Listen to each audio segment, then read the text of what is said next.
Hello, my name is Allison Ottensmeyer, and this is my EDL 851 case study, A Good Teacher Turns Bad.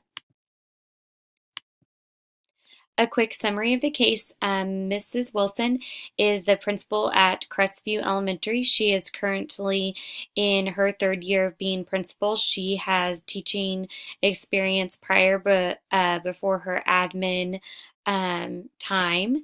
Crestview Elementary is a rural school. It has a low number of teachers per grade level. It has been brought to Mrs. Wilson's attention that Mrs. Horton, a former teacher of the year and also a first grade teacher at Crestview Elementary, is having some issues outside of the school that could be causing her to have some issues as far as classroom behavior and how she is taking suggestions and improvements from other staff members. There is one particular parent of a child who is in Mrs. Wilson's first grade classroom that would like his daughter transferred to a different first grade classroom because the little girl is scared to come to school.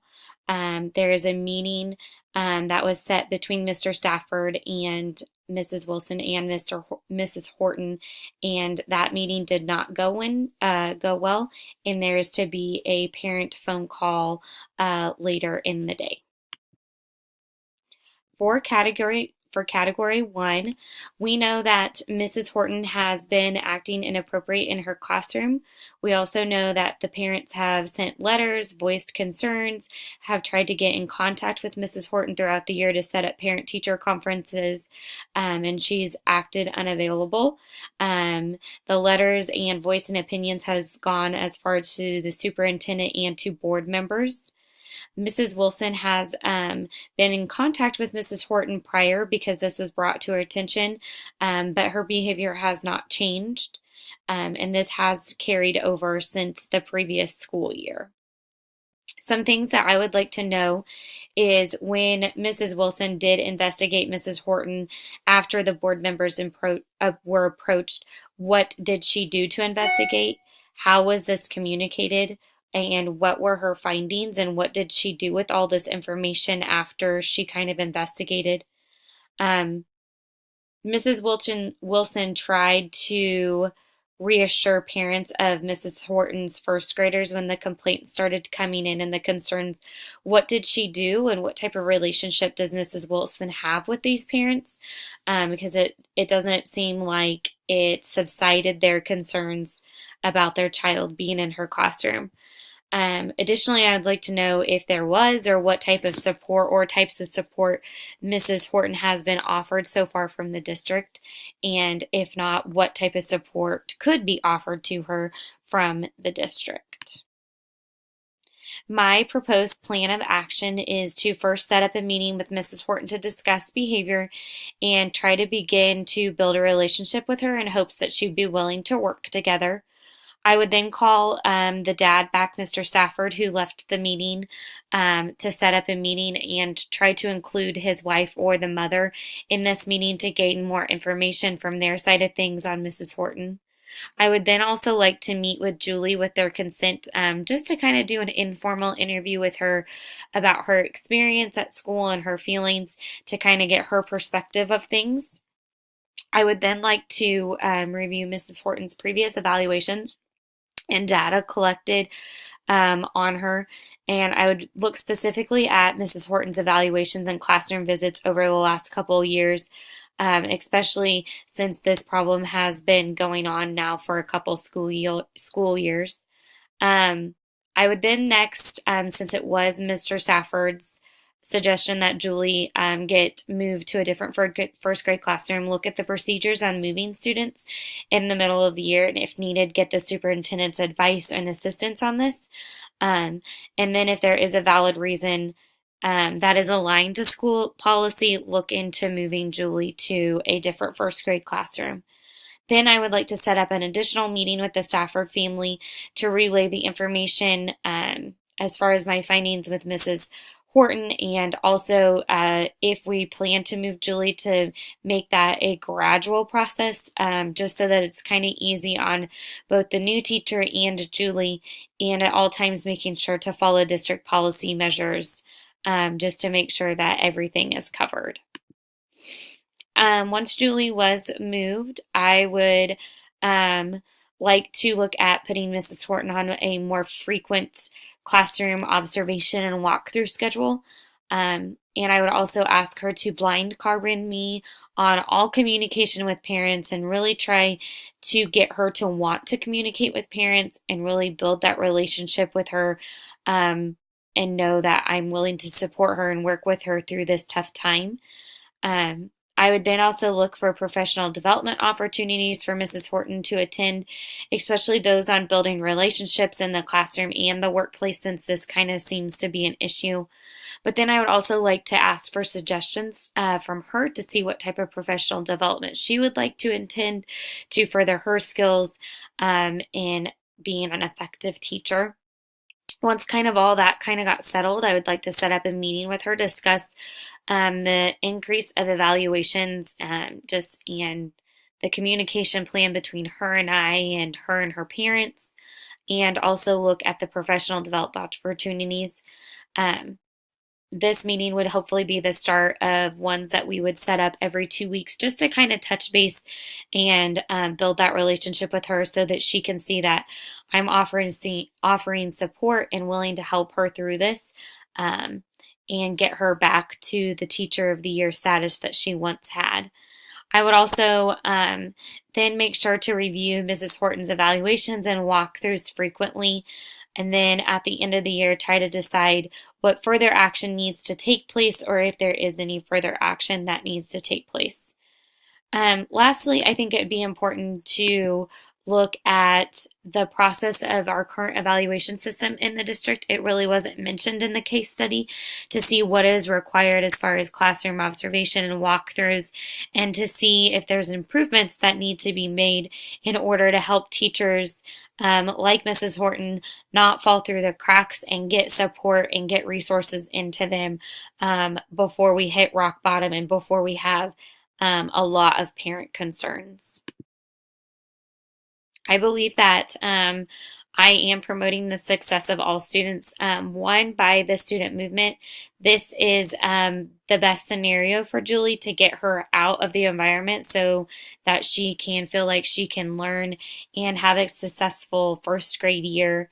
And hopefully, with the parent who is voicing a little bit louder than others at this time, that will allow Mrs. Horton to kind of relax and try to get back on track.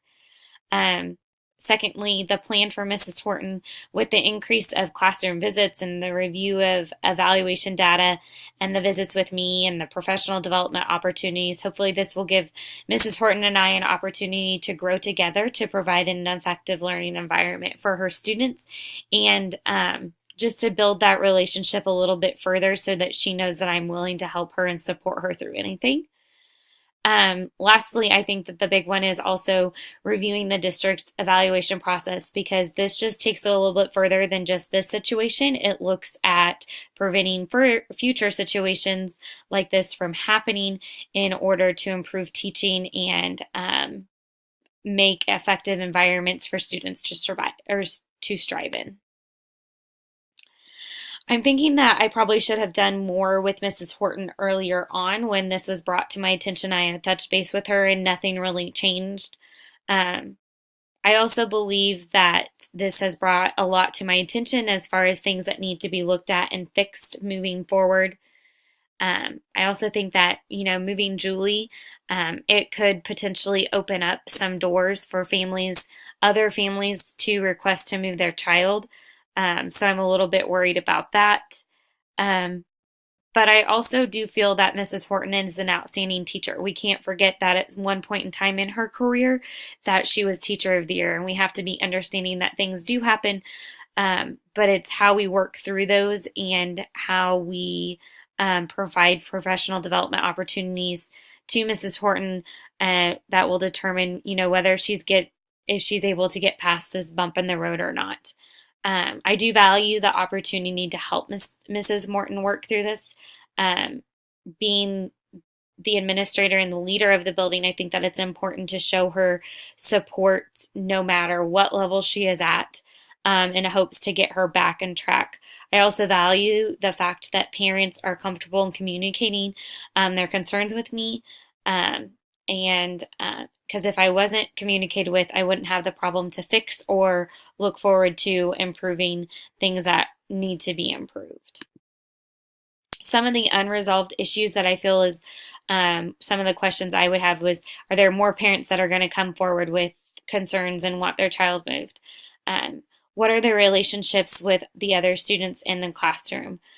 What are Mrs. Horton's relationships with other staff members, especially her teammates? Did her teammates see something and why wasn't this communicated with me?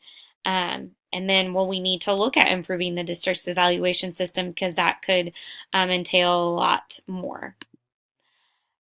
For Category 5, as far as promoting academic success in regards to Standard 2, I did promote academic success for all students by increasing the classroom observations and providing professional development opportunities for Mrs. Horton. We know that strong relationships is a good foundation for academic success. So providing her those opportunities to build skills in that area will allow Mrs. Horton to hopefully provide that learning environment. I also believe that I promoted the academic success for every student by looking into the evaluation system in hopes to build a more solid one so that we can have instructional conversations to work together and in hopes that our students will have teachers who are effective and providing instruction to allow them academic growth and success. For the personal well-being of the child, Julie was moved. We did take her into consideration, and we want her to love school. We want all children to love school. So I think that that was a smart way to get her back into the groove and into enjoying first grade again. I think that the frequent walkthroughs and the check-ins bi-weekly with Mrs. Horton will just make sure that I'm on top of how she is doing and if there's anything that needs to change or if we need to do something different. And it'll also give me a little bit better feel of what it's like in her classroom and if she is providing a safe environment for her students. Lastly, I believe that I enhance instructional capacity by providing her professional development opportunities and allowing her to build a pool of resources to pull from in the future. To enhance instructional capacity, we have to have lots of resources and a lot of strategies to pull from. And by providing professional development opportunities, I believe that Mrs. Horton will be able to enhance that. And also looking at the district's evaluation system to see if there's any updates or improvements this can give administrators or other school personnel just a closer look at more teachers than just Mrs. Horton to see if we can provide more opportunities to them to grow their own resource bank and just make sure that we're doing that all that we can to give our teachers the resources so that they can give their students that learning environment that they all deserve.